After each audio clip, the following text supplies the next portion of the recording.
Hello, I'm John Michael Lander, and when I was 15 years old, I was an Olympic bound athlete who was sexually abused by the adults that I entrusted in my training. And today, now I work with other sexual abused athletes, and I'm focusing in on predatory grooming within sports. So let's do a quick recap here. Predatory grooming in sports has many components.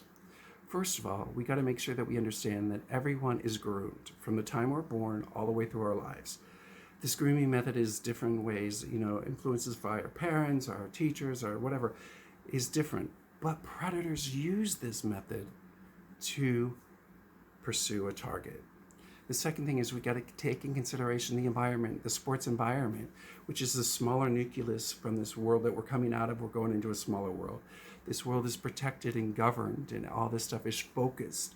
And you go in and you have to learn the jargon, what's expected. You become this, I don't want to say robot, but you become conditioned to follow the rules so that you can succeed. Because if you don't follow the rules, you can get kicked out, just like in the classroom.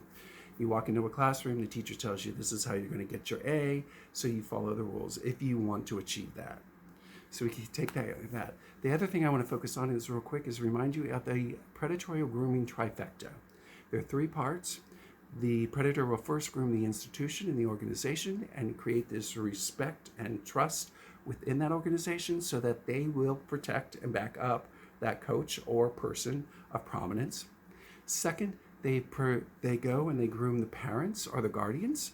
This way they create and continue this elevation of being respected and trustworthy and are concerned and interested in the athlete. So the parents basically give over or hand over permission to gain access to the athlete. It's only until these two things are really set in, then as the predator gains all the information by talking to all these other people, he can build up a theory of how to pursue this individual, this athlete. Then and only then does he start the long process of grooming the athlete. This is not an immediate or quick situation. It's usually over a process of months, even up to years, where he or she is gaining access and gaining trust. And then as they start to gain this trust, they start to isolate the athlete or the child from the rest of the group, and to gain more. I mean, they'll drive them to and from practice. They take them on trips. Whatever it is to get them away. And as they're away, this is the process. And once they've got the truth that the athlete or the child is trustworthy, it kind of flips and will not say anything and will keep this a secret. Then and only then will they start pursuing the sexual manipulation or abuse. Because if they do not know that that child will keep it secret, they will just drop the whole thing. But they're probably going to focus on someone else. Once the predator manipulates the athlete and has created the sexual abuse or the sexual manipulation, after they had gained what they desired, they will drop that person, that athlete. They no longer need them. The challenge is over. They're done. And they're on to the next.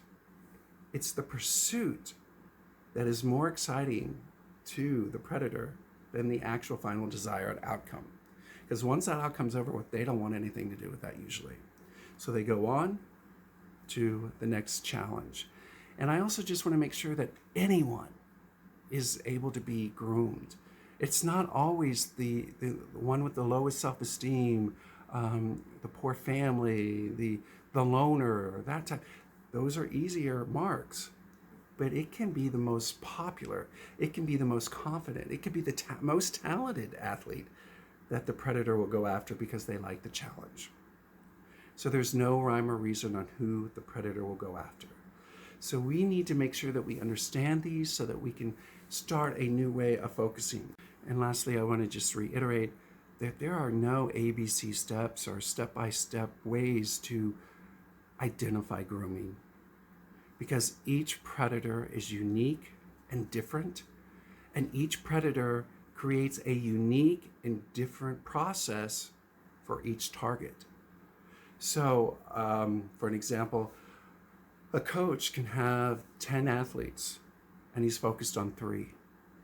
And how he pursues this one over here, target A, is going to be different how he pursues target B and how he pursues target C, because each of those are different and individual. And his whole goal is to make sure to win the trust and to build the ability to keep it secret. If it's not going to be secret, they're gone. They will just drop the whole situation. So make sure that, and next time we'll talk about how survivors react to this. So thank you so much, and I hope to talk to you soon.